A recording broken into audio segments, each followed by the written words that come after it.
This content is AI generated for informational purposes only and should not be directly used for clinical decision-making. Hello and welcome back to the Neurosurgery Hub podcast. I'm Dr. Aris, a senior attending here, and today we are diving into the logistics of patient pathways and how they impact clinical outcomes in neuro-oncology. And I'm Dr. Alara.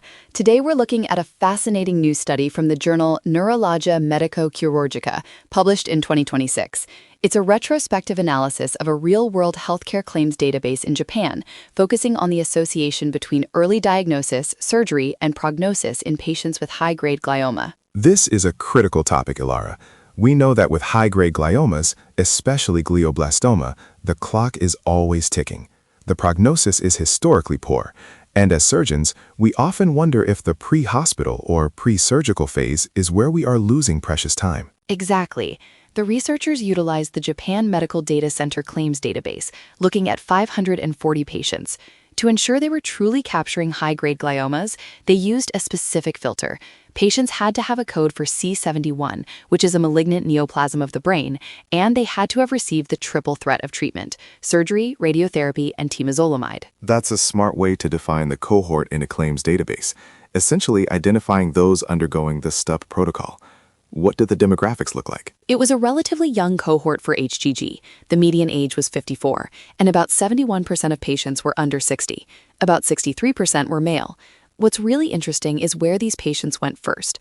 Out of the 375 patients who first visited a hospital different from the one where their surgery was eventually performed, only 13% went straight to a neurosurgery department. Only 13%? That's lower than I would have hoped. Where were the others going? The vast majority, 43%, first visited a general internal medicine department. This is where the delay begins. The study found that the median interval from that initial visit to the actual surgery was 35 days for those who started in internal medicine. Compare that to only 19 days for the patients who were fortunate enough to start in a neurosurgical department. That's a 2-week difference. In the world of high-grade glioma, 2 weeks can be significant for tumor progression and performance status. Did the study look at the likelihood of getting into the OR quickly? It did. They used a 21-day benchmark. For patients who first visited neurosurgery, 62.2% underwent surgery within 21 days. For those starting in general internal medicine, that number dropped to only 37.5%. It highlights a clear bottleneck in the referral pathway. It's a call to action for better triaging.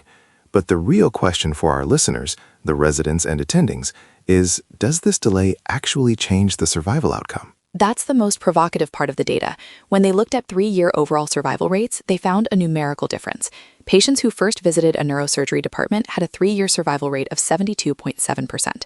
For those who visited other departments first, it was 57.7%. That's a 15% numerical difference in survival. Was it statistically significant? Interestingly, no. The log-rank p-value was 0.39. So while the 3-year survival was numerically greater for the early neurosurgery group, it didn't reach that traditional threshold of significance. However, the authors argue that the trend suggests that delays in non-neurosurgery departments lead to poorer outcomes. We have to be careful with p-values in real-world database studies, especially when the subgroups get smaller. But as clinicians, we can't ignore a 15% gap in 3-year survival. It reinforces the idea that early neurosurgery consultation isn't just about efficiency, it's about prognosis. Right. The paper concludes that treatment is frequently delayed when patients first present to non-specialized departments. They suggest that streaming that initial consultation and moving to surgery earlier may improve the outcomes for these HGG patients. It's a reminder to all of us to work closely with our colleagues in internal medicine and emergency medicine. If a patient presents with suspicious neurological symptoms, every day counts. Absolutely. It's about shortening that bridge from the first hello in the clinic to the first incise in the OR. Great summary, Alara.